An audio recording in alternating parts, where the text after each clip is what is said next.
Oh, wrong string, wrong screen. There we go. There we go. What up, y'all? Control Alt What Debate. up? What's good, y'all? Where my I know. I know y'all don't usually do them, but we're back, y'all. Another week. Control Alt Debate. We have our panelists here. There's Logics. Oh, you called my bad. I was letting y'all introduce myself. My bad. Sandra. I was like, Sandra, go next. This is how we starting out tonight, y'all. Right. Everybody tired? Yeah. So it's your boy Vibe in the building. So happy to be back. You already know what it is. It's Control Alt Debate, one of the dopest platforms you will see weekly on a rotating channel type of vibe. So hey, tap in, make sure I hit that like button. Let's go. Let's go with the energy, man. That's what I'm talking about. Get it. And then Shannon. Yeah, sorry, y'all. I'm trying to make sure I'm catching up because I missed it. I'm Shannon Williams, the OCPD coach. I help you build a healthy relationship with progress. And yeah, we're gonna have some good conversation today. So appreciate everybody for tapping in. Yeah, and I think this is probably the first time you've been on my channel, Shannon. Probably. Yeah. Yep. So y'all make sure y'all sub up. We got some great content over there. Great content. Indeed. Very helpful. Yeah, very helpful, insightful for those that might be suffering from OCPD or anything in that realm. He has a lot of good advice and streams and videos you can reference at any point in time. Appreciate it, man. All right, so today we're talking about, are we raising strong kids or soft adults? This is a conversation where we want to focus on parenting styles, whether you think maybe a more disciplinarian parent is more better parenting style, or gentle/soft parenting where you're more about creating an emotional conversational parenting style with your kids. So to start us off, I want all of y'all to answer this question like about two to three sentences, not too long, so everybody could get their positions out. So we're gonna start off with Sandra, then we're gonna go Vibe, then Shannon. So what's your gut reaction, like your first thought when you hear gentle/soft parenting? What do you think about when you hear that? When I hear that, I think about a lot of millennials that were raised under hardcore parenting, and they have a lot of animosity towards their parents because of the way they were raised. And so they do what most people do.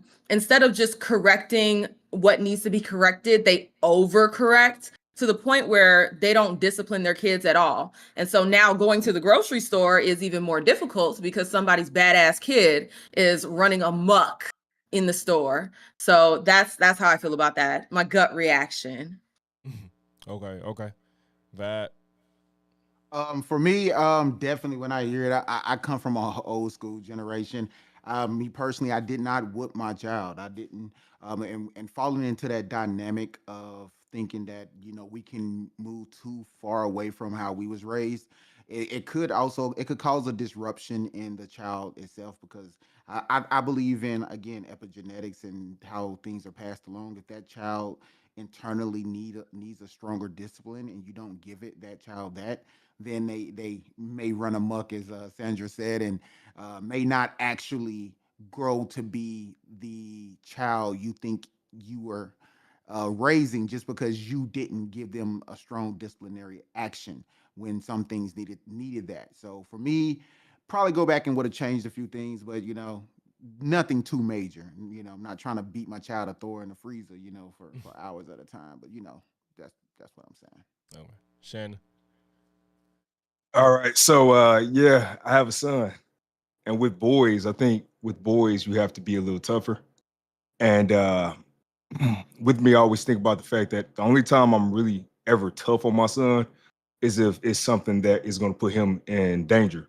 So if it's something that's going to potentially get you hurt and I'm trying to save you, such as if I have a window, he's playing with the window, that's the time that I might be a little tougher, because I don't want you hurting yourself and falling out the window or hurting yourself worse than I would hurt. So I think with boys, you do have to be a little bit tougher. And I'll leave it on that. I'm kind of leaning on that side of the fence. I'm a little tougher on my son, my boy. Okay. And that's your only child, you said? Yep. Okay.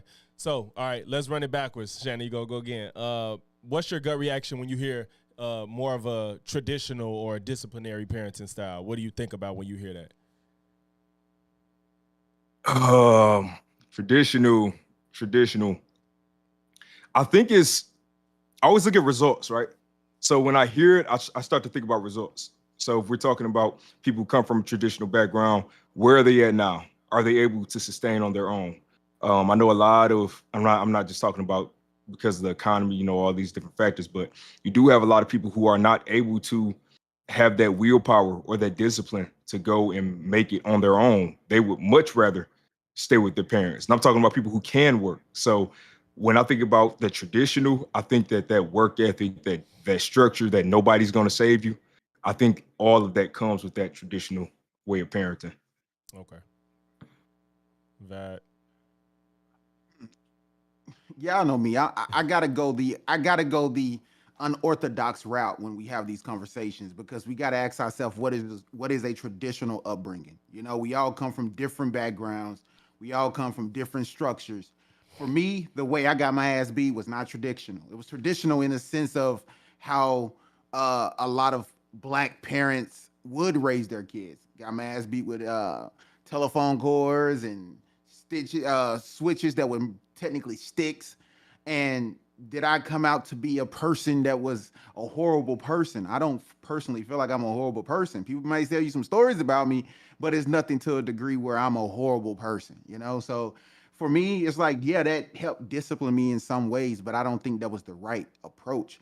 And being in Walmart and seeing a little badass Timmy run around screaming and cussing his mom out and beating the shit out of her, and all she's saying is, "Come on, little Timmy." No, I don't think that's. What is tradition? Like, what is a traditional route at this point? So that's kind of where I'm at with it. I don't know what a traditional outlook or disciplinary structure looks like. So all of these outcomes have been really unorthodox. Little Timmy probably grew up to be a senator who has 2 kids and is an amazing person. We don't know, so I really can't say. No, yeah, that's why I'm asking. I'm not saying there's a definition. That's why I'm asking everybody what they think about when they hear it. Because I think we all do look at it differently. All right. Exactly. Yeah. All right. So when I hear traditional parenting, I think of a parental system where you're a child, you stay in a child's place, you get the hell out of grown folks' business, you do as you're told, or else. And then that or else could be like what Vibe said. Y'all want to know what I got whooped with. You got the belt, you got the switch, like you said. But the worst part about the switch is that they make you go pick it. They tell you to go get your own switch, and you better not come back with no bullshit. So, you got the switch, the extension cord. I've been whipped with an extension cord. That thing that you used to stir the paint, been whipped with that too, and countless other household items. So, when I think of that traditional parenting, oftentimes what it does, it strips the child of any form of agency. And it also creates like this kind of like relationship where like the parent is kind of like a narcissist, and the child is always trying to vie for and get the validation from their parent, but in an unhealthy way. Or they might rebel super hard and then make lifelong decisions that mess them up, all in an effort to combat their narcissistic type of parent. So, with that being said, I think that there are some gems with traditional parenting, but I do think that, there has to be some kind of balance there. And children, in a general sense, should have a level of respect that is given to them. Oh, another pillar of traditional parenting is not apologizing for a damn thing. Even if you mess up all the way, not apologizing for Oh, I totally so agree. those are the those are the pillars of traditional parenting, at least from my perspective. I think it took my mom about 20 years to start apologizing to her kids. But but again, we had already forgiven her way before then. My thing is, and I know you want to move on, but No, no, I no. look We at can expound. yeah, yeah. I look at this like when it comes to being raised by a single parent, and I'm gonna say single parent, right? Because again, I grew up with a stepfather, and I think I remember him trying to whoop my ass maybe once, and I think that was just pat on the ass with a belt one time, and that was it. And I'm like, and when he did that, I'm like, bro, that's it. Like where the rest of it. But that's kind of what you was conditioned to, to think. But my mom, technically still being a single mom, what I'm saying, like her level of frustration was always high. Her level of paranoia and stress level was always high. So the smallest thing would like just could spark her off. That doesn't take away from the fact that she loved us. Like you can feel the love there when we weren't being kids and causing the disruption. But at the end of the day, none of my siblings have been to prison. Small stints in jail for some dumb shit. But my sisters, myself, I did 3 months in jail for old fines and shit like that. But like for me, like I went to college. What I'm saying, like it didn't disrupt my life where I hated my mom or I ever had any hate for my mom. So I don't think having a good disciplinary parent and you can see the reason why they actually discipline you will cause you to have any ill will towards your parent. At least that's just from my personal. That's a subjective perspective. So. Mm-hmm. Well, I feel like just to kind of piggyback off of what you said, as far as like understanding why you're being disciplined, at least from my experience, the discipline was more so about you've made me angry and not so much centered around what you did was wrong and can have wrong, like terrible outcomes if left unchecked. So, the main issue that I usually end up having with this traditional parenting sense is that, like I said, they reduce the child to a child space, and then they never actually talk to the child about why things should be the way that they are. And now I actually have background working with children, right? I worked at a boarding school for a little over a year, maybe close to 2 years. And there, our discipline strategy always centered around talking. Okay, I'm going to talk to you and I'm going to explain to you why what you're doing is wrong. And then I'm going to have you explain to me why what you did was wrong. And, it revolved around having those conversations. And I found that, and I worked with plenty of young ladies. I was working with young ladies at that time. And that method, despite what a lot of people may think, it works. Because I saw so much growth in the young ladies that I worked with. I was just like, so proud. Like I was so proud. And honestly, doing that helped me regulate myself as well.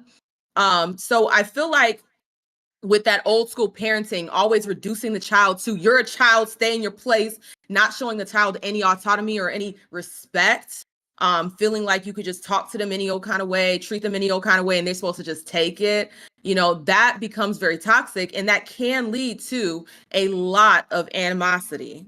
No, yeah, like that made me smile because just the fact that these are kids that you work with. Imagine parents doing it with their own child where you have more of a bond, more of a connection, more respect in some senses. You know what I'm saying? So like people, I think that I'm not trying to divert off the topic, but I think that a lot of people I think we have a lot of issues with education these days. People like they're not teaching these kids the right things or I want to teach my kid this, that, and the third. And I just think that as parents, we just people and you don't always have all the information.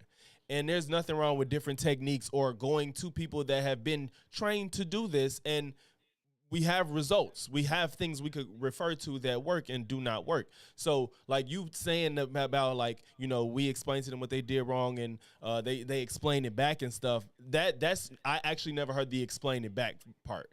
Like that was a good idea, and I'm like, damn, maybe I should try that. You know what I'm saying? Because I really think that's beneficial because helping them understand what they did and having to repeat it back when sometimes that's uncomfortable.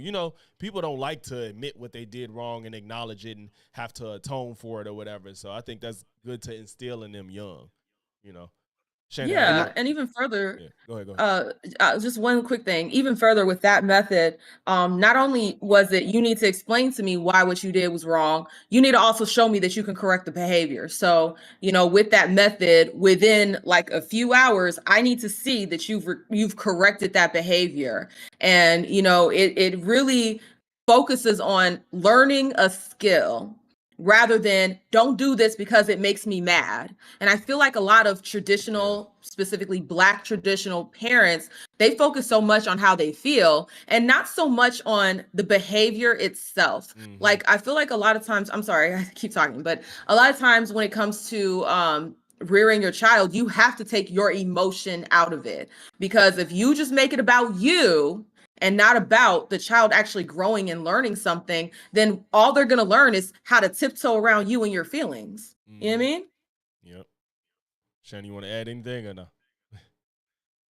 No, so this is the thing. I came in here and I'm trying to be more not on the fence and be either left or right with it. I mean, it's obviously nuanced, but all the points y'all were making, I mean, this is stuff that I do this with my son. When we mentioned no apologizing, I actually do this a lot with my son, where I say that's dad's fault, I apologize, and I'll explain why. The best for, but this is the thing. My son is like that's really my best friend. Like he says it, I say it, and I'm teaching him all day long. But when you with your son all day, I work from home, my wife stays at home, my son is homeschooled. We with each other all day long. Sometimes you have to explain, you have to be a little tougher on the boy. And my wife comes from the background where she was a Head Start teacher for 10 years. So I used to be in the classroom sometimes to see how she would talk with the children and all that stuff. And she even explains how different it is when it's your boy at home all day long, just trying to bounce off, the walls and stuff. So I wanted to explain that because I am nuanced. I was going to say I'm probably 80% traditional, and another 20% is being that softer parent or that more gentle parent. It's just I thought we were having to pick either being a soft parent or Nah. being a tough parent, and that's what I was No, trying no, to no, figure no, out. no, No, no. we're And I not think, picking. yeah, and I Okay. think the situation is because you can't really pick. I mean, if logically in today's mindset that most of us should have as intelligent people, you really can't pick what's the right way to parent. Like we can't really dictate what's the right way to parent. Just like our parents couldn't really dictate. They kind of we went from an era of parenting. Before I even go there, right? Can we understand, right, or make or get an understanding of who's parenting? Like, what type of parenting? What structure of parenting? Because we talking about poor people parenting kids, or are we talking about people that are well off? Are we talking about people who are rich enough to not even be in their damn kids' lives? So, what are we talking about here? Can we get a full perspective of the landscape? I mean, I think that if you have a certain set of morals or way of operating just in general as a person, I don't think money is gonna change your parenting style. It may change some of your resources, but I don't think it'll necessarily change how you parent. Like not in a vacuum. That's what I'm saying. Like not in a vacuum. Like a wealthy family versus a poor one. I don't think those factors alone is gonna change how you raise your child as far as your approach. I kind of think it does though, because a person who can afford a nanny or really afford a live-in nanny can just pass that child off. I don't have time to deal with this. Take care of this. Versus the mom who has to go to work, make ends meet, then come home and still have to be hands-on with their kids. I I feel like there is a huge difference there. I really do. I mean, the But you, mom who the mom who passes off the child is giving the child something that can be detrimental to his growth, just like the mom who spends too much time or with the child and that causes some type of detrimental growth. I think there's a negative on both sides. Yeah, but that's why I was saying in a vacuum, because you could be rich and not get a nanny. You know what I'm saying? Like, and that's why I said those things in and of itself, I think is always going to be way more factors that play into it that you would have to consider when you talk about styles of parenting versus just like this family got money and this one don't. It's not like we So don't. that's It's not like we don't see people grow up poor and be great, upstanding citizens of No, society. exactly. I'm pretty sure all of us grew up with not the like well off lifestyles, and we're all seem to be really decent people. But what I'm saying is, what is the landscape here to have this conversation in totality? Like, what does the landscape look like? Because I can speak from my experience growing up with a well under mother who barely made ends meet, versus someone who grew up with well-off parenting, or someone who I've seen have two-parent homes and they parents they got punishment. Hey, go to your room for 2 hours and don't touch anything. Like, I've seen both sides, but again, like, what dictates my mother being the type of mother she was, or father that he was, versus the, you get what I'm saying? Like, we can talk about alcoholism, how people who had drunk fathers, who, even though they had great jobs and a lot of money, came home drunk all the damn time and beat the shit out of mom. Like, we can see all of these different factors, but I'm just trying to see if we can get a landscape of what exactly we're talking about here. Yeah, like I got some questions that we could get. Like, Okay. a lot of this conversation I wanted to be experiences versus, like, let's define this as a hard line. I want to talk about, Understood. like, experiences we got. So, but yeah, Okay. yeah, we get into it. So, one of the questions, if anybody wants to jump first, if not, if it's too quiet, I'll pick. I would say, since we're all parents, how would you describe your parent? Wait. Shannon, how old is your son, if you don't mind me asking? 4. 4. Okay. So, Sandra, you got the youngest ones. Okay. I sure do. Yeah. So I you can still answer it, but it's harder because you still got babies. One of them, the Yeah. question was, how would you describe your parenting style juxtaposed to how you were raised? Like, do you feel like I'm gonna do what my parents did? I'm gonna take a different approach, or I know that this happened to me and I do not want that to happen to my child, or I know that this helped me be who I am, so I make sure. Like, how do y'all approach it? If anybody want to jump at it? Let me jump on this one real quick. So I'm gonna say this. My son, I grew up without my father in the home. So my father was in my life, but he didn't live with us. And I had a stepfather, but he got locked up for 15 years right when I was going to high school. So I was really the man in my house young. And my dad always worked. So anytime I would be around, he was really gone. It was me and my brothers all the time. And so I had to learn a lot from other men, like, just in life, learn a lot from other men. And me and my dad, I know he loved me, and now I know that I was able to bond with him as I got older. But younger, we didn't really have that connection. And with my son, it's different. I mean, he already has both of us in the home with him. And what I'm able to do is take different things that were good from being raised by my mom, for the most part. So she was real strict on me, real focused on education and learning and all of that stuff. I remember summertime, I didn't get to always just go play. I was reading books. I was going to camps and all that stuff. I was working in high school every single Saturday, all the way to college. So I took that work ethic that I have, and I've been trying to get my son to have that same type of work ethic. But then at the same time, he gets to have that bond with his father where he knows me. My wife, sometimes she just asks him to rail off like 20 questions. Like, what's your dad's favorite color? He likes wrestling. Who's his favorite superhero? Just these random questions. He can list every single one. He comes down to my office. He'll sit right here while I'm working. And I have a whiteboard. He get all the markers. We just start drawing. I teach him how to draw. So already my son I see happiness in him. Like, I can see the happiness. Like, I literally see it in my son every single day when I come upstairs, giving me a big old hug. Dad, I'm so happy you came upstairs. Just love, just knows what that's like.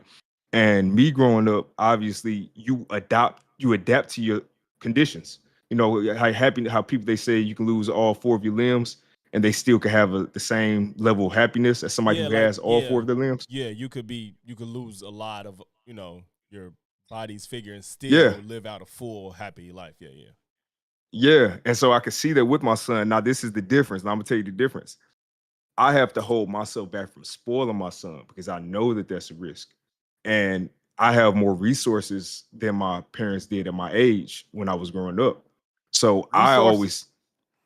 so I always have to walk this thin line where I want to just buy him all these action. Man, he got more action figures than I had at this age. And I'm like, man, look, come on, let's get another one. Let's get another one. But then I have to pull it back and say, okay, but now I have to be a little more strict because now you're not listening to what your mom's saying. Now you're supposed to be taking your nap, and instead I hear you running around and playing with your toys. So it's that line. And I hope I answered it with the differences, though. That's just my perspective. Yeah, I think you did. Sandra, you Well, as far as how I'm gonna raise my children in respect to how I was raised, Now, me personally, and I'm not going to go too deep into that because, that involves my parents' business. You know how Black parents are about their business. I didn't have the best relationship with my parents, right? And, it is in my adulthood that I'm truly trying to rectify and fix that.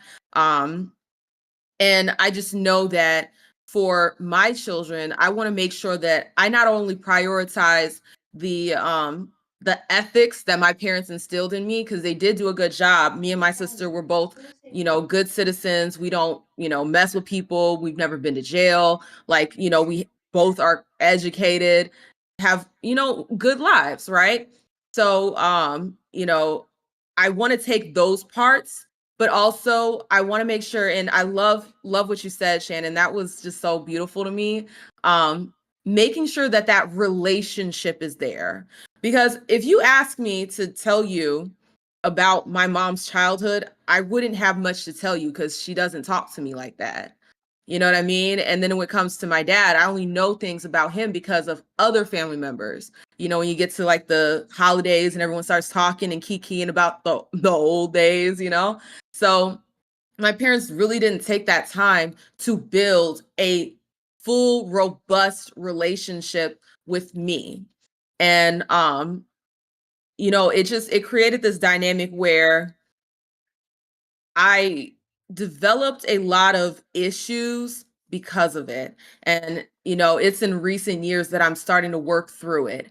So for my relationship with my children, if you guys don't know, I have a 2-year-old daughter, and then I have a 6-month-old son. They're so cute. I make sure that relationship is there.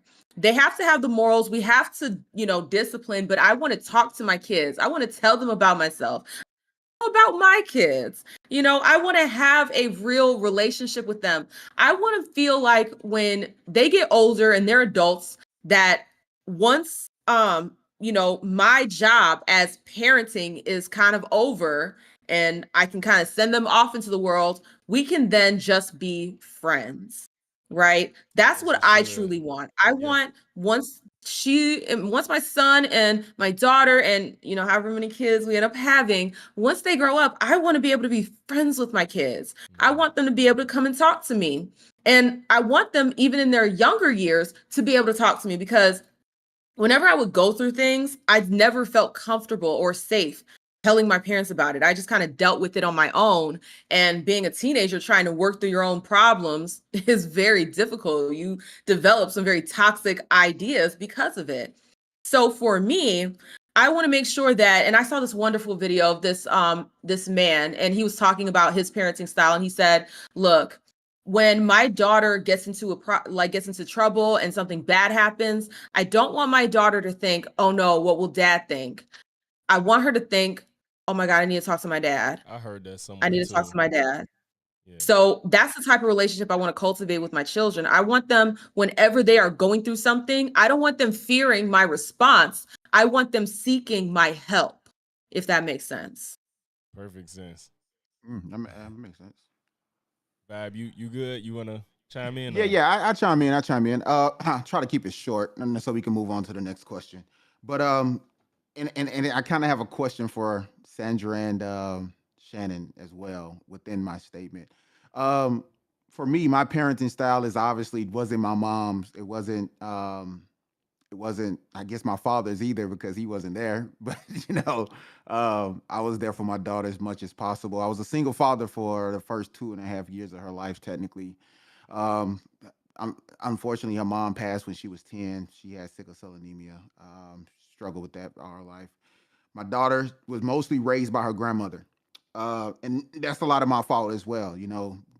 Going through the motions of trying to figure out who I was and what I wanted out of life after having a child is like the wrong source of structure that any person can have, is having kids before they understand what they really trying to do and be in life. And that's just from my own personal subjective opinion. So my daughter was raised by her grandmother majority of her life, and currently she lived with me for over the past 2 years, but the last year, almost the last year, so she's moved back with her grandmother. I love my daughter. I love her. I love her to death. She's my only child, but I don't like my daughter. I really don't. I don't like who she is. Being honest, bro. Being I honest. know, Yeah. because most people would never say it, but it's just. Yeah, I And the mean, thing is, I think if people be honest, they could say like if they got a kid they don't like. It's yeah, I you mean, love them, like you listen, said. I love you, I love her, but and I'm I think saying that's I do possible. It's not like, oh my god, it's just people don't say exactly. it. You know what I'm saying? It's like it is what it is. That's my only child. You know what I'm saying? I love her. I want to see her I want to see her be great. I want to see her do her best. But she fell into the same mentality of the people that I should have known more about before I decided to have a child. You know what I'm saying? So she fell into that mindset. Now she's become a person that I don't agree with, but I love her. So that's the thing about life. I think most parents are afraid to say and afraid to be. Like my mom, I think she loves her kids, but I don't think she really like a couple of them. You know what I'm saying? And I don't think she ever say that. And I think that's a lot of parents. I think they love their kids. I think they want to see them be great, but you don't like what they do. You don't like how they act. You don't like how they're out here sideways. You tolerate it. Mhm. That friendship, I would definitely have a friendship with your kids, but I don't think there's a perfect way to raise your kids. I honestly think there's going to be some things, Shannon, you spending so much time with your kid, it's going to cause problems because your child is going to look at you like a hero. He's going to look at you like someone who does everything amazing unless you show him that you are a different person, unless he see a different side of you early that he can start to adjust with. Because if he grows up to be 21 and 22 and find out you have this little thing and he didn't know about all this time, and you lied to me, dad. You're not like that. We have these type of soft kids. As we talking about, are soft adults that can't handle some truths. So it was okay for parents to keep truths from their kids at some time. But I also agree with Sandra. I was the smartest one in my family at a young age. Nobody wanted to listen to me because go to your room. This is grown folks. You don't know what you're talking about. 10 years later, I told y'all. I knew that shit was gonna happen 10 years ago. So I get what you're saying, Sandra. And also, is raising your kids all the time a great thing? Is having hands-on with your kids all the time the best outcome? Is spending too much time away from your child the best outcome? Should there be a healthy balance? I don't know. I know that my child is still alive. She's still striving, and I wasn't there all the time. Her mama definitely wasn't there all the time. And now we have a situation where she's just trying to figure out life. I don't know what her outcome is going to be. I just hope for the best. And once your kids get to a certain point, that they're no longer kids, they're boys and girls, sons and daughters, but they're no longer your kids. They're adults. You got to quit holding their hands and let them be the people that they need to become. And that's just my perspective. You said you had a question in there too for us? Hold on. I asked you a question. I asked you, do you think spending too much time with your kid would cause that to be, could that be a bad thing as well if he doesn't fully see everything, about who you are? Okay, answer that in a minute, Shannon. I got you. I'm going to read the super chat. Shout out to Elbert Choice. Elbert, appreciate you for the $10 super chat. He said, not sure about a definite yes or no on the spare the rod part. I think the rod should be used sparingly as a last resort. There are other ways to raise and discipline the child. And Sandra, go for 10 kids. 10 of them things. Hey. Oh, man. So I personally, Albert, I do agree. My bad, Shannon, I got you. I do agree with that. I think there is an issue where people go to that as the first line of correction for kids, and especially if you do it when it's just something that's not that deep. You know what I'm saying? I'm not even sitting here saying that it's never a cause for it. I think time, age, and place is always what matters, and the manner in which you go about it. But yeah, Shannon, you can answer this question. Yeah, so I think it's asking two different questions. So if I were to answer the question of is spending too much time with your child a bad thing, I think too much of anything can be negative, but then I always have to think about what the flip side of it is. And I know, especially in this world, I'm not shielding my son from all this stuff in the world, but I like to know what is being downloaded into my child. I know when we do just let our children around, even family, it's all types of stuff being exposed to your child that you're not aware of. So that's the biggest thing where I would much rather if that's if it's gonna be spending too much time with me, I'm fine with that. I'd rather take that outcome because at least I know what I'm doing and what I'm actually putting into him. The second thing for me though is when you mentioned about him not seeing the other side of him, like him thinking I'm a hero. I actually had this conversation with my wife because I love to have talks like this. Damn, we had this talk earlier this morning. It's crazy. But I told her we went on a date last year and I had a conversation. I said, I'm gonna tell you, I'm gonna be real with you. We plan on being together till we 80, 90 years old. I don't want you to have this false expectation that I'm a perfect person, because I'm not. And I said, I'm not saying I'm gonna do nothing. I'm not saying none of that. But I would rather it be upfront that I'm telling you this than after something happens in life. And then it's like, you have this hyped up imagination. So I think for me, I'm transparent with my son. I tell him when I mess up. I tell him when it's me. I tell him when, all right, daddy's like, I'm trying to work. And it's been times on my live streams where he's coming to my office and I've had to say, all right, what's going on? Like, I'm actually working right now, so I need you to chill. I need you to sit down. I need you to be here. So it's not him being with me, and then I'm always trying to be perfect. Like, I'm more imperfect around him than I am perfect. Like, I have a hard time really accepting I'm a great parent most of the time because I'm around my son and I'm having to just always feel like I'm teaching, thinking I'm having to teach all the time. So now, yeah, that's the balance though. So no, to answer your question, I hope that answered your question. No, it did. It did. It was a really great answer as well because again, we having real conversations. A lot of people won't be honest about that. You know what I'm saying? Because that's the thing about life. We want to present ourselves as perfect parents.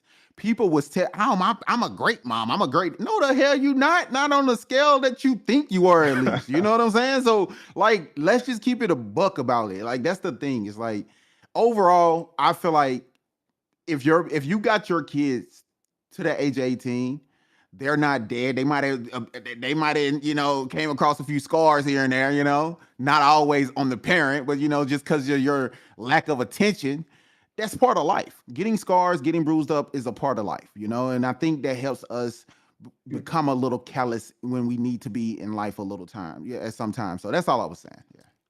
Yeah. Can I bring something up real quick, y'all? Sure. Real quick.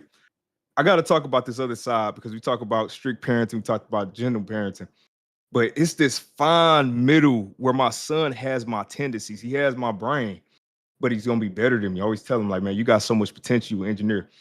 My son is so hard on himself. And it's not even me that I'm telling you, our kids, and I think a lot of us were like that, where we were so hard on ourselves and we didn't we would shut down before we could really we would basically talk ourselves out of stuff.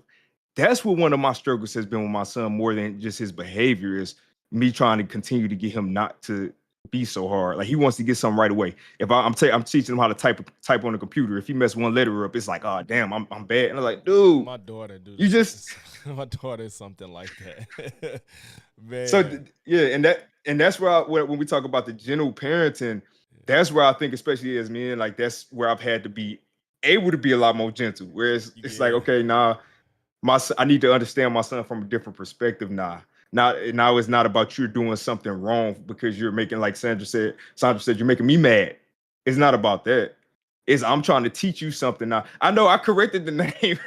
I know, yo. I'm OCD for real. No, you're good. That up. You're good. But speaking on that, right? Because y'all both bring up a good point, right? So I've had this conversation with Sandra and Justin before, and I don't know if Sandra remember, but what is your expectations for your kids, right? Let's talk about that real quick. As a parent, Logic, what would your expectation for your child be like, education wise, like grades and things like that? What do you expect for them from them? Is that based off of, well, I mean, who doesn't want their child to get good grades? But that's part of parenting though, right?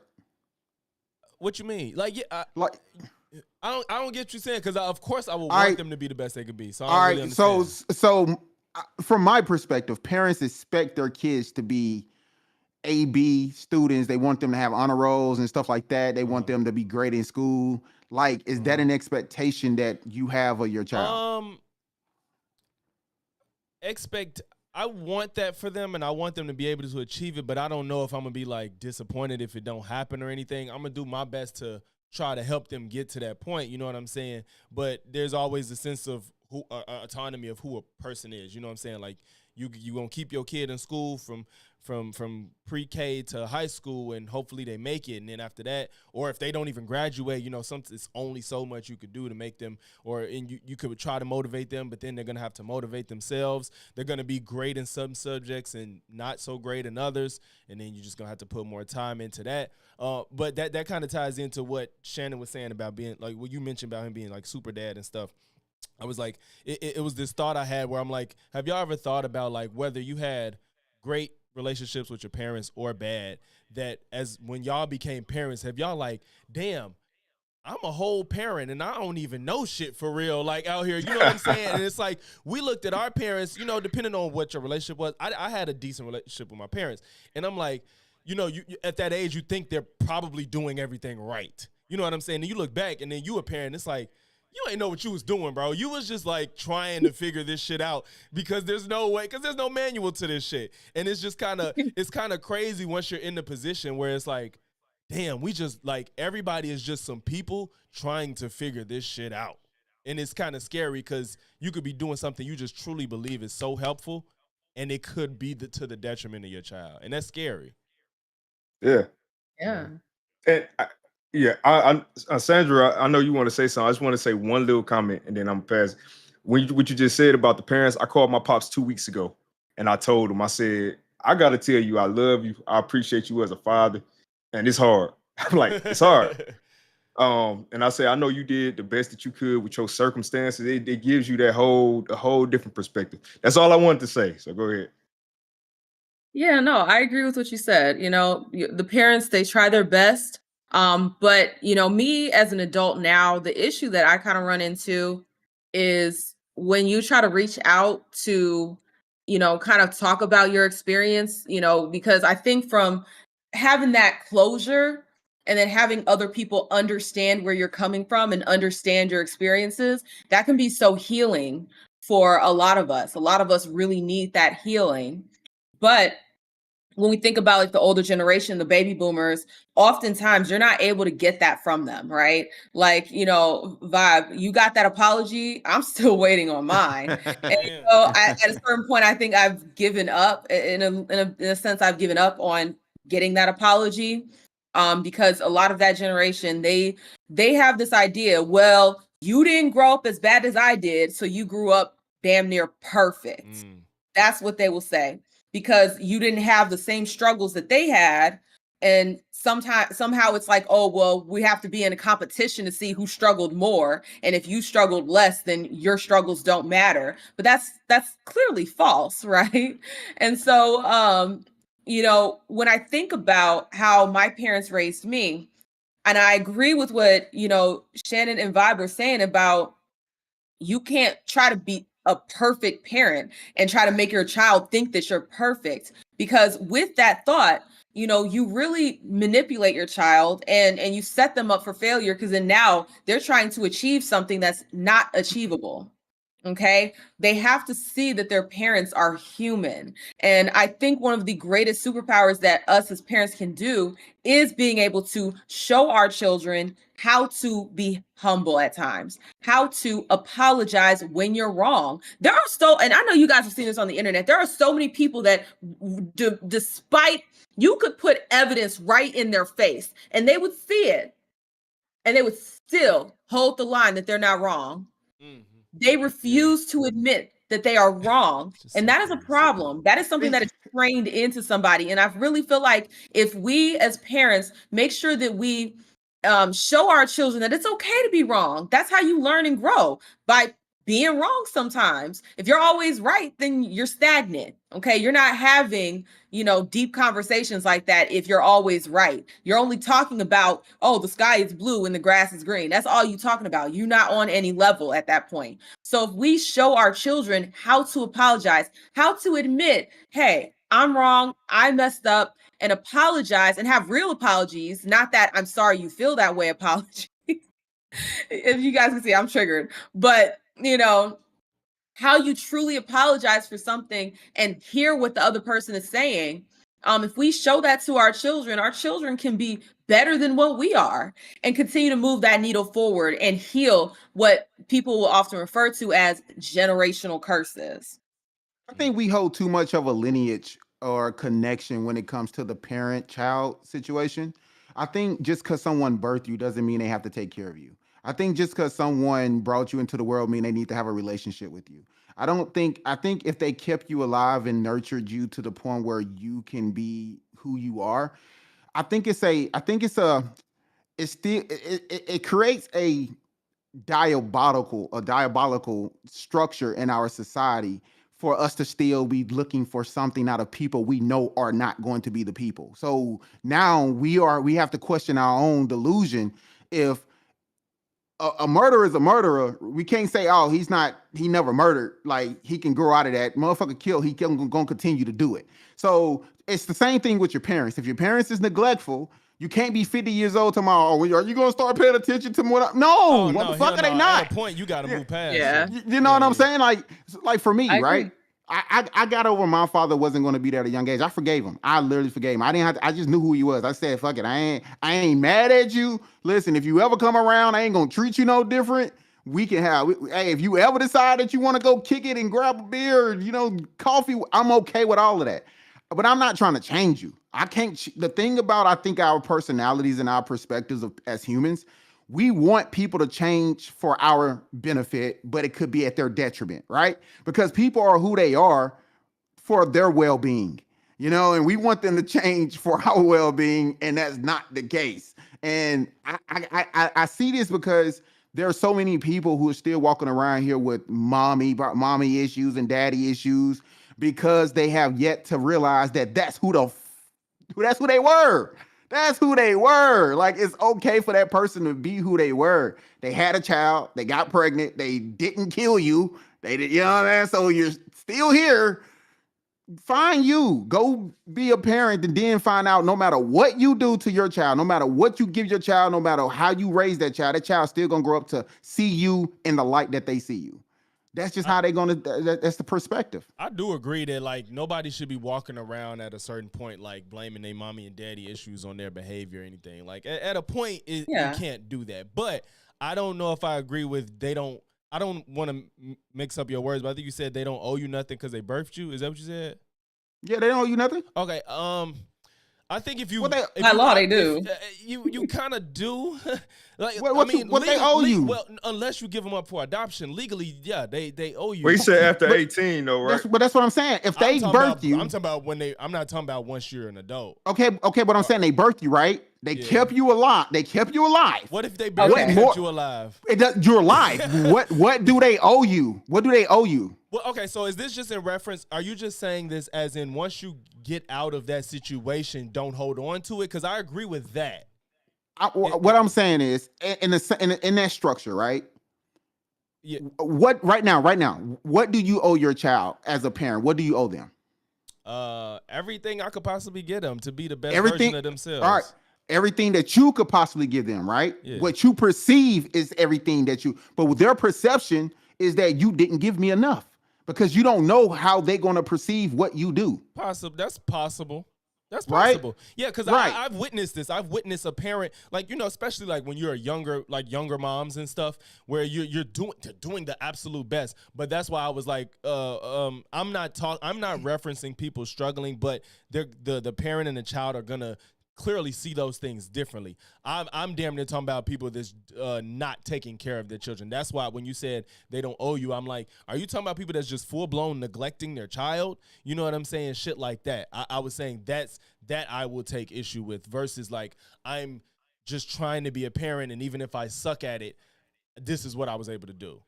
Versus fuck my kid. That's what I'm talking about. Okay, so even if a person, and we see, and this is across the board, there's hundreds of cases daily in different cities and states where people are like, fuck them kids. Like, I just seen a video the other day where a woman went to work and left her 3 and 5 year old kids in their apartment while she went and did some DoorDash and dropped off some cookies. You probably, yeah, you might have seen that. She was at the mall chilling, and the kids was trying to walk to the mall to see their mom or something. But okay, now in her head, she's doing what she think is right. It's right. She's doing what she think is right. If none of us can say that what she did was wrong out of her intentions. Like, her intentions, she could have been doing exactly what she thought was right. But for us as a collective, we look at that as bad parenting. I think that does have more nuance, though. I would agree with you. I think there's more nuance in that, but that's why I was being distinct. Like, fuck my kid. Like, not like, I may be doing some foul shit, but I got to get by. So that's all I'm saying. So when it comes down to me asking those questions, like, what do you expect from your child? Do you expect for your child to be a straight A student?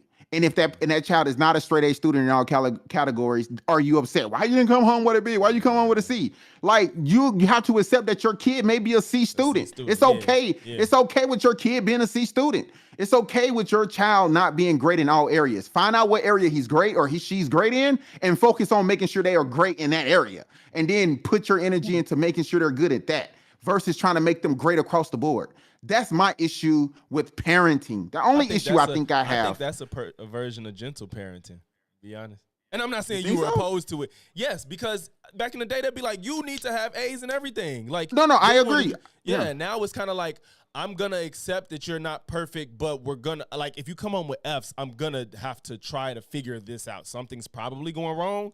You know what I'm saying? And if you do your best and you see them trying to get that D to a B, and then they just get a C, you know what? We worked on it. We progress, right? Yeah. So that's what I'm saying. I think people don't realize, right? I think it's a collective mindset that, we need to be a part of the Joneses. If little Craig over there got a C or B, why you don't have a B? You know, he's in the projects with you. I mean, yeah. But see, for me, how can you expect for me to be a straight A student when you dropped out in the 9th, 10th grade or some shit like that? Like, how do you expect me to be something greater than you? I had an experience with that. Like it's just funny. This is allude to how basically I asked y'all, what happened with your upbringing versus how you want to do. And when I was growing up, my dad's African, so he has different values. He came to America in his 20s. So when we was growing up, you gonna be a doctor or a lawyer.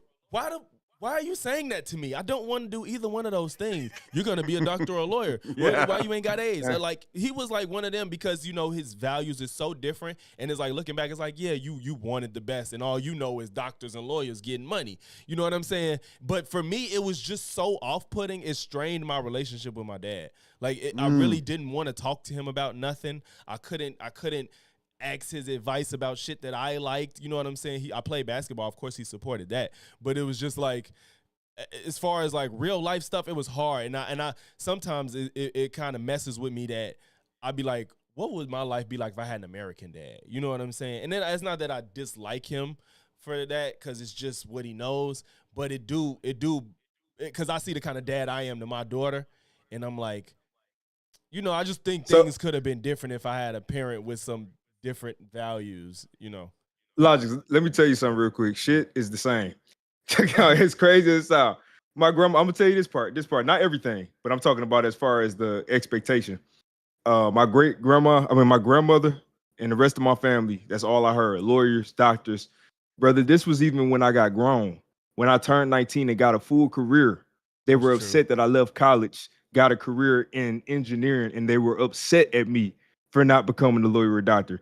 They were upset even when I moved out here, got a 6-figure job, still upset. Damn. Because it wasn't in alignment with what they wanted. Yet they had never done any of that on their side. So it's the same thing. It's like we not gonna even mesh.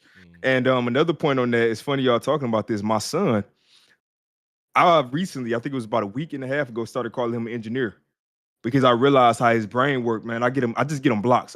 He has an iPad and I hate it. I tell my wife, don't let him use the iPad. I let it break. I took his other iPad and turned it into something for the stream. And I buy him blocks, just big blocks. And that's all I like to buy him for real when it comes to toys. And he builds something new every single day. So I got to the point, he built like a little ramp. It was something he built in our closet. He took 2 pieces of boards and made a step and a slide. And he built a little playground for his toys. And it was that day I went in there, I told my wife, I said, he's an engineer. I finally understand what he is. And then I just kept explaining to her, like, no, because he can take a problem and find a solution. I say he's going to be good for the rest of his life. I say even if he's not good at school, even if they shut down jobs, he's going to be able to figure stuff out because that's his brain. And it hit me that I'm an engineer. Like that's in my title. I'm a software engineer, but even life, man, I love solving problems. So I think when we talk about our kids and being able to be there and understand your kids, you got to know yourself. You really do have to know your expectations for yourself before you try to put anything on your child. So yeah, I had to just add in because that's crazy. Y'all thought. So just out of curiosity, real quick, you calling your son a little engineer now, and he grow up to just be a custodian at a high school. You gonna be cool with that? Hey, the engineering is in your mindset. So for me, you don't have to be an engineer for your career. It's in the mindset. Okay, all right. Look. It was. I'm gonna tell you this though. To me, when I said engineering, I said taking a problem and coming up with a solution. If his problem was I needed money, and his solution was becoming a janitor, you still engineering. You get what I'm saying? That's but facts. I know that he's capable of more. I know that he's capable. Some people just don't live up to that full potential. And that's I can't control that. All I can do is give you the resources and confidence to understand that you can do it. But past that, that's on you. I'm with you on that, brother. I'm with you on That's that. facts. Okay. And see, this kind of ties into something that I'm very passionate about, which is homeschooling, right? Mm-hmm. Because oftentimes when you send your kids to school, they're not really teaching them to be critical thinkers. They're not teaching them to really explore who they are as a person and figure out themselves. They teach them to be worker bees. They teach them to be just, a part of the system, so to speak. And they really stifle that desire to really understand oneself, and they try to just force you into this mold that a lot of people are not meant to be fitting in. So, when it comes to like education, that's why I'm very passionate about homeschooling, because if you know your child, then you will know the best way for them to learn. Like, for instance, you have a lot of young Black boys that they go to these public school systems and they get labeled as special needs, but really they just have a lot of energy.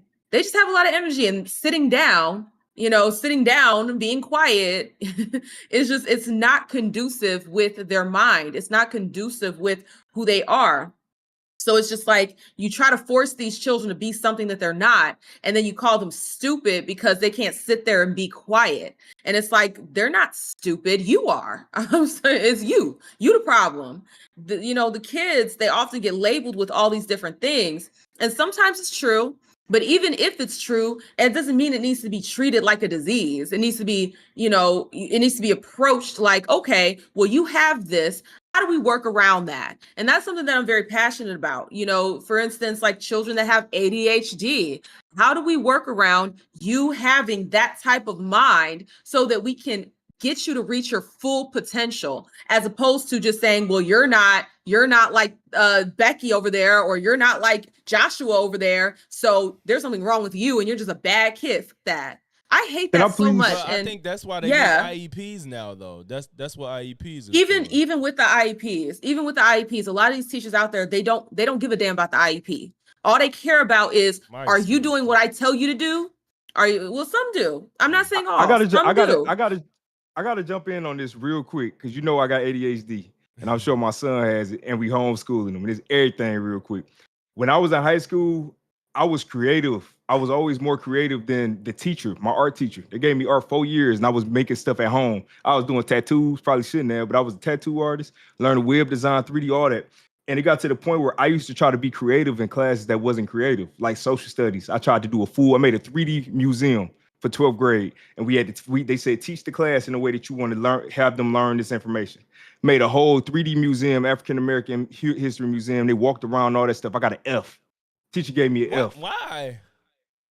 Because she said it didn't follow how she wanted it to be. I didn't follow the rubric how she wanted it. It was the content, but she wanted it to be delivered in a traditional format where you stand up in the class.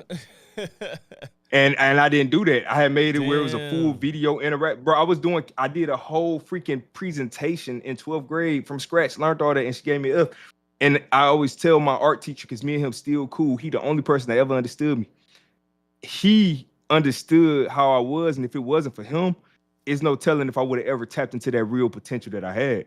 But with Sandra, when you said knowing your child, growing up, my son, that's my catchphrase for my wife, because I push him. She more like, he'll at his age, developmental, all the school stuff. And I'm like, he can walk. I'm like, at 9 months, I'm like, no, he can walk. I'm like, just keep practicing, everything, talking, all of that stuff, potty training. And every single time he'll do it. And I say, I know my son, every single time that happened, I was right. When it comes down to his learning, she tries to teach him with the types that they teach him in school, but his brain is not built like that. Like, he's not. So I say, no, watch this. Go get him some action figures, get his bank. Let's sit right here. And then I turn it into a whole game where it's like, all right, look, we got Captain America, Captain America's trying to build a city. You know, the Avengers, they got a bad guy coming. They need your help building a city. Each one costs a certain amount of money. How many action figures can you hire with the amount of money that you got and give all the action figures a certain value? And he's into it. Now he's learning it. So is what you say, like you have to understand, like especially with ADHD children, they will easily get cast to the side because even their brain, they give up. If they not into it, they're not gonna be into it at all.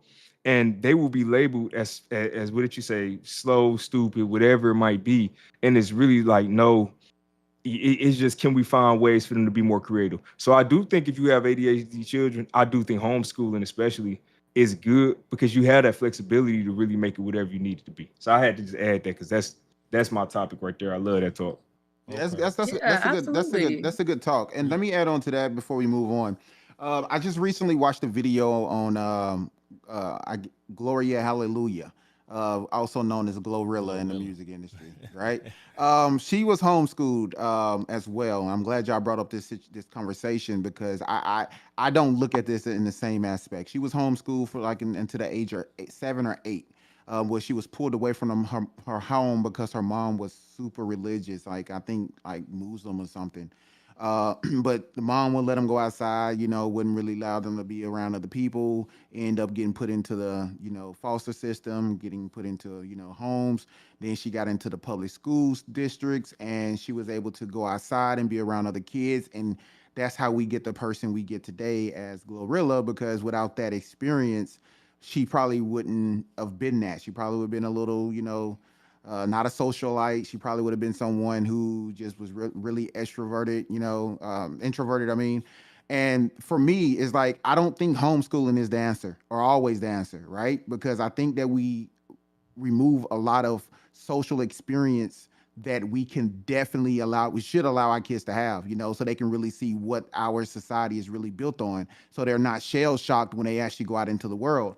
And again, homeschooling up to a certain point, maybe 8, 9 years old, totally fine. I think that you have to let them be kids and let them go out and get that social experience.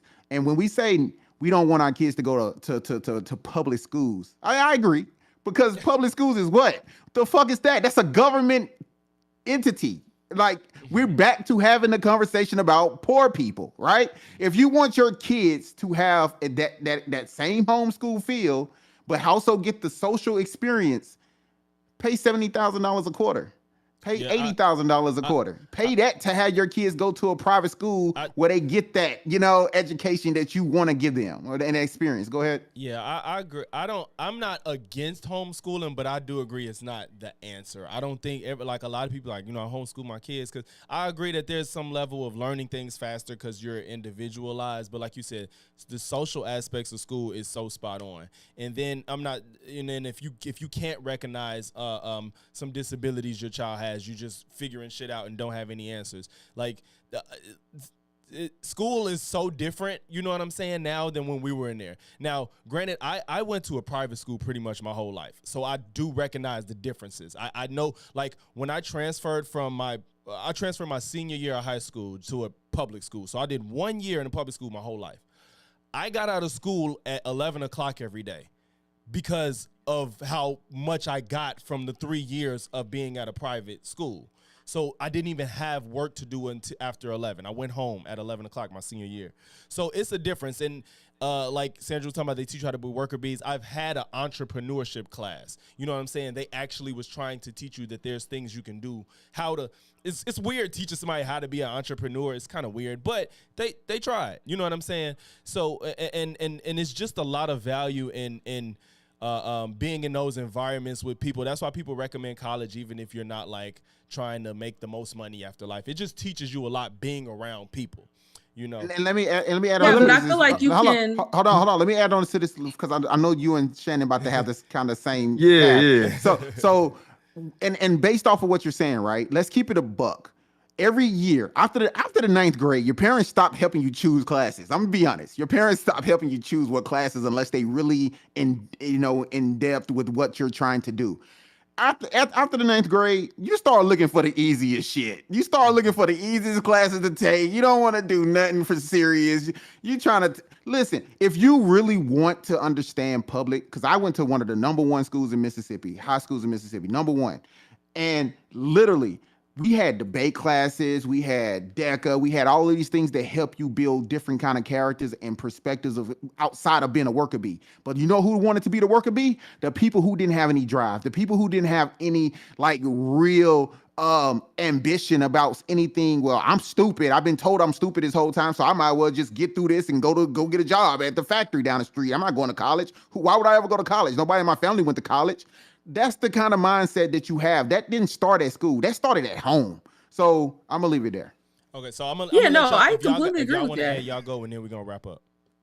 Sandra and Shannon. Okay, if y'all yeah, wanna go. but yeah, but to kind of talk about that with the homeschooling and the socialization, because that is very important. Like, don't get me wrong, you need to know how to deal with people because the world is difficult, right? You got deranged people out there. You got to know how to move and be intelligent and navigate those situations. So at least my perspective on this has always been, look, I'm going to homeschool my kids, but they're going to have extracurriculars, right?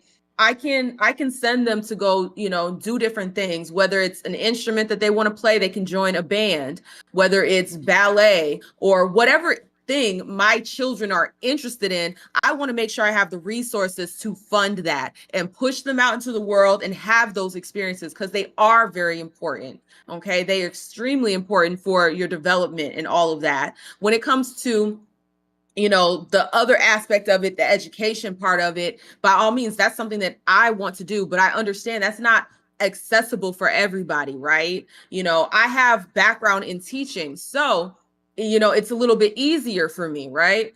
But not everybody has that. So it's not for everyone. And I understand that. And everyone has their place. With that being said, this doesn't have to be as hard as it is. You could, and the Radical Black Conservative, she has an awesome channel where she talks about things like this. You could get a bunch of kids that are technically homeschooled and they could be homeschooled together, right? I think as a society, we really miss the plot of community, because if we have a strong community where we are, where we have a strong bond, and let's say the mother down the street, she's really good with math and science. She can teach all the kids on the block about science, right? Whereas me, I have experience with ELA, okay, in public speaking. I can teach that. So, we really miss out on an opportunity of really coming together as a community to raise our kids and to give them a more personalized education while also being able to meet other kids and have those relationships. So I don't feel like it has to be one or the other. Oh, either you're homeschooled and you don't go outside, or you're outside all the time. I think there is a healthy balance that can be achieved, but it's not for everyone. No, and I agree with that. I don't think that's the part of it that I was making a point to. I was saying the diversity of people. Like if you're putting homeschool kids in rooms with homeschool kids, it's no different than putting them in private school, like rich kids with rich kids. And then once they get let me put it like this. We're gonna wrap it up. One of my best friends today, right, grew up really, really good, wealthy. But once they came to the hood and seen how I lived, and they seen the ratchetness and the loudness, the shit that attracts like a theme park, they didn't want to go home. They want to be in that environment, because it's new, it's loud, it's in their face, and it's like Jerry Springer. Like it's addictive. And I think the earlier you can kind of show the kids that that is a real part of life, that they don't want to run to it when they're older. It's like King, T.I. son. He always say, I'm from the hood, I'm from the streets. But look at Sandra's face. No. But see, when he went to his grandma's house, who actually lived in the hood, the stuff he experienced, right, has now molded him to try to force people to realize, like, I'm really from that life. I was there. I lived that. Now he's trying to prove it because everybody only seen one side of his life. Now he's chasing the wrong type of thing to get the wrong type of perception from people. That's the reason why I say it's okay to have both sides of the life. If you send your son or your daughter to your sister house and she lived in the projects, right? you don't want to live in the projects yourself, but you want your sister to have and know her nephews and nieces. She want to spend time with them. That environment is real. You know, they're gonna get that environment one way or another. So I'm saying is, I think public school is a good way for them to get that, but not always they need to be in there forever. I think public school is a pit stop. It shouldn't be the final destination. So unless you got a really good one in a good neighborhood. unless you got a really good one. Yeah. Shannon, you good? I didn't know if you wanted to add on, but Yeah, I think I'm Shannon good. has I'm good. Sandra she got all my points. okay. So okay, I am not trying to be disrespectful. Whose official master? Whose community are they from? He's from mine. Your Masarim. They from your community? Yeah, Masarim. Yeah, okay. Yeah. I feel like we need to like have an do they want to be a guest or something, or they need to have an intervention, because I feel like they're always in here like talk to them. I feel like they're always in here like, I don't want to say trauma dumping, but it's just like the most, I don't know how to word it. I just bro, say what you're trying to say. I literally don't know how to word it. I'm trying to figure out the words. They're just like hostile, I guess. They're hostile, and I just feel like, well, I'm blind, so I can't read nothing. I don't have my glasses on, so I'm blind. Maybe that person is passionate about the conversation. No, they're always passionate, and it's just I just want to, like, those are the people I be trying to get on my stream to be like, let's talk, because you say so much, and it be a lot of wrong shit too. I'm sorry. So it's like, that's why I really want them to, like, if they want to talk. So like, you just say a lot of, I don't even care about, y'all know we disagree, but they say a lot of wrong shit, and it's just like, do you want to talk? That's funny. That is funny. Yeah, I mean, definitely. You know, it's gonna definitely could be a special guest on your show. I'm talking about this show. Do a call in. I'm talking about this show. That's funny. That is funny. But yeah, man. But overall, though, I think this has been a really great topic. I really think that we are spot on with the things that we spoke about. It gives diversity in the outlook on what parenting could be or what it should be. But again, what should parenting be? I don't think anybody has a defined answer for that. But I think we've mixed traditional with this modern day, you know, Karen just talking to little Bobby in Walmart while getting slapped in the face. We've mixed both, you know, and I think we're trying to find a happy, you know, medium for it. And I mean, I don't know. Like I said, I had such a traumatic experience being a parent that I decided that I didn't want it anymore. I'm good. I'm washing my hands with it. So for me, I don't think parenting or wanting to be a parent is all what a lot of people make it up to be. I think it's a facade just so people can say they enjoy having sex. But other than that, that's kind of where I'm at. Okay. So That was good. Yeah, I feel like that was good. That was healthy. Of course, you know, we got through about half my stuff. You know, I had stuff just in case it moved faster, but we got through. And y'all actually had like addressed stuff that I had as actual questions too, which is funny. But all right, y'all. So we're gonna wrap this episode up. So make sure you sub to all our channels. I'm gonna have them give all their handles where you can find them. It's also in the description. For as far as me, y'all, if you're, you know, well, a lot of y'all actually not here from my channel. So yeah, my channel is Illogics, where I do commentary over social topics, politics, media, internet drama, anything I feel like I just want to speak out on to debunk or just give my own personal commentary and critique on.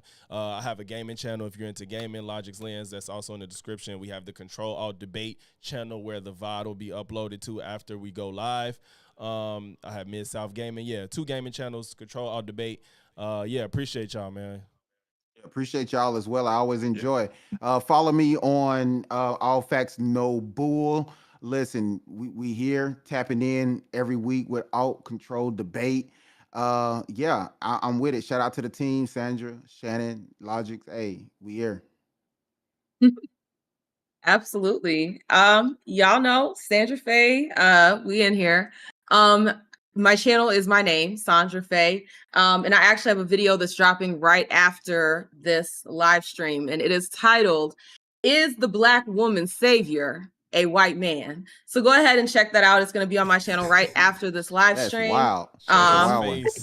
I put a lot of That's a wild energy one. in this. I put a lot of energy into this video. If you guys have been seeing my recent content, it takes quite some time to put it together. So if you have the time right after the stream, go ahead and check out my latest video. You won't be you won't be, what's the word, disappointed. You will be quite satisfied with the video.